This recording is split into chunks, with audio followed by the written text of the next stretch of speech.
Pastores, tenham livros, comentários bíblicos, pessoas que possam te trazer ensinos, entendeu? Respaldo, ajuda no teu ministério.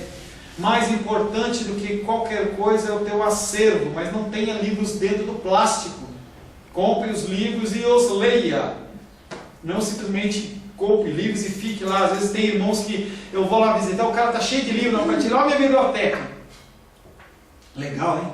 Então, por que esse monte de livro está com o pastor? Não, pastor, eu vi a oportunidade e eu comprei. Mamon agindo, outro demônio assim, mamon. Não é mamon papai, não, é mamon.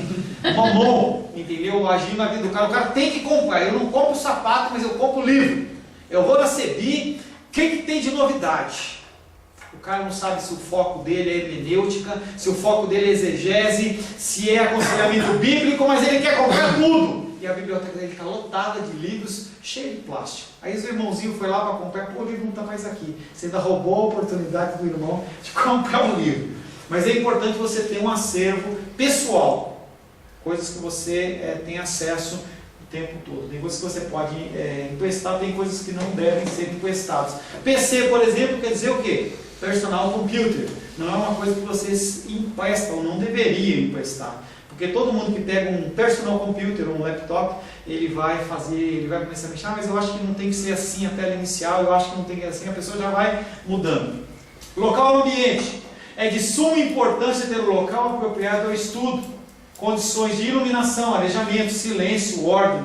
Gente, você consegue fluir muito melhor se você tiver um ambiente perfeito e correto, com as melhores condições possíveis. Nem muito calor, nem muito frio, água, entendeu? Sem muito barulho, entendeu? Um ambiente que te possibilite focar naquilo. Senão você vai estar ali, entendeu? Começa a rolar um negócio, barulho lá, aí você lembra do teu carro, você começa a lembrar uma série de coisas. Por isso que a palavra de Deus diz que a gente tem que buscar o Senhor na madrugada. Não existe isso, tá? De madrugada a fila não é menor, entendeu? As pessoas procuram isso na Bíblia. Não está escrito aqui que a fila é menor, não tem isso.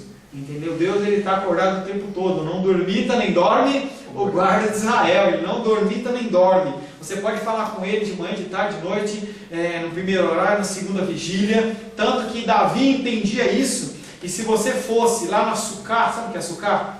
Eram 4 pauzinhos com uma tenda em cima e as pessoas iam lá para adorar ao Senhor. Era o protótipo do templo de Salomão.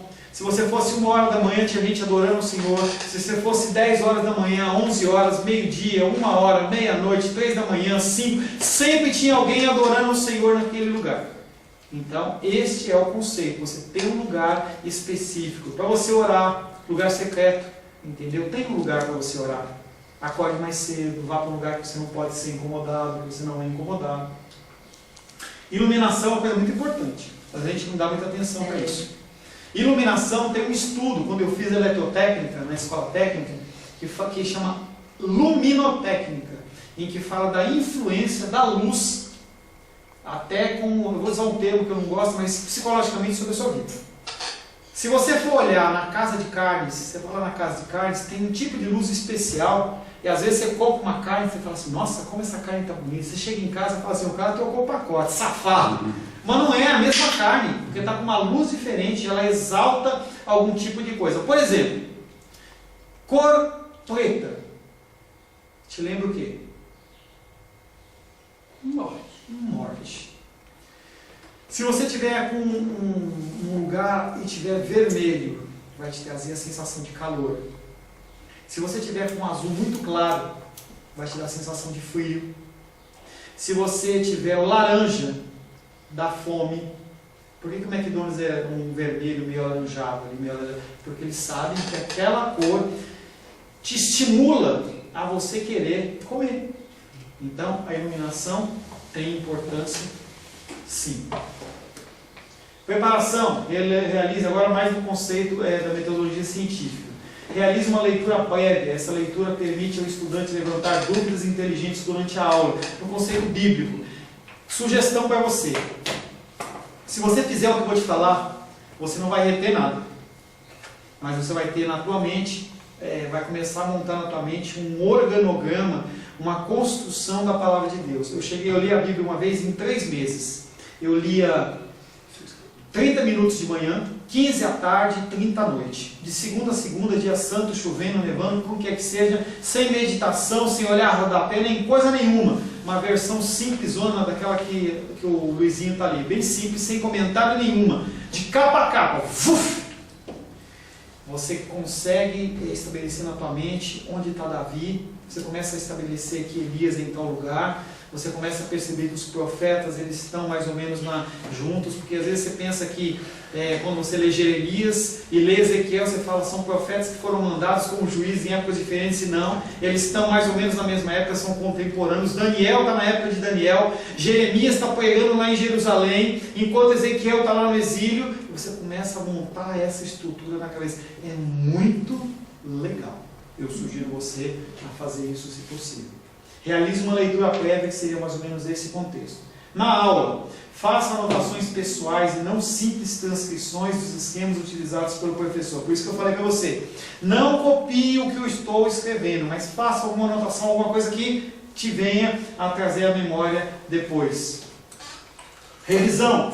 Reconstrua os conteúdos da aula. Isso é uma coisa que a gente ensina para as crianças. A criança tem a aula dela e depois, se ela não fizer um exercício, se ela não fizer um estudo, aquilo passou pela memória volátil dela e vai embora. As provas de biblista era muito engraçado. A gente ficava lá na prova, entendeu? A gente tinha que decorar 100 palavras, ou em grego, ou em hebraico, entendeu? E aí você ficava ali, entendeu? Fazendo associação. Pera um pouquinho, bolinha. Aí eu lembrava da bolinha, do sei do que, do nariz do palhaço, para fazer uma analogia para você fazer a prova. Aí a professora falava assim, você quer fazer a prova antes ou depois? Agora. E ela dava a prova para você já estava ali com a cabeça, aí você já pegava, eu virava a folha assim e já começava a escrever, tudo que eu lembrava. Bom, agora eu vou para a prova. Que questão que há, tal. Aí eu fazia, entendeu? Porque passou daquilo na memória sua, vai embora. É muito mais produtivo estudar pouco durante muito tempo. Noites em claro, em vésperas de prova, nem sempre são muito produtivas. Eu abomino da aula como essa que nós estamos fazendo isso hoje.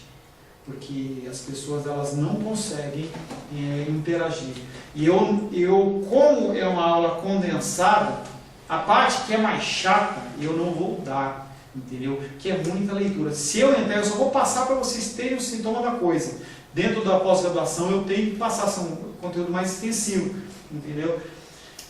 Estudar das 8 às 17 é tempo pra caramba de uma matéria só. Por isso que eu procuro mudar o PowerPoint, mudar o slide, para que você tenha alguma mudança, porque senão o cara começa, aí o cara vai indo, não é bom lá, não está de mola lá.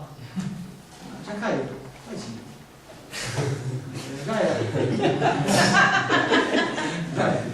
Quase babou. A gente estava usando você como exemplo aqui. Orientações práticas para grupo de estudo. Falei da rede, você não acreditou? Bem pela rede. Documentação como método de estudo pessoal. Deixa eu ver se eu vou fazer isso. Epistemologia nós já falamos. Uma definição de epistemologia mais completa. Por epistemologia, no sentido bem amplo do termo, podemos considerar o estudo metódico e reflexivo do saber, da sua organização, da sua formação, do seu desenvolvimento, do seu funcionamento e seus produtos intelectuais. Basicamente, as normas de funcionamento.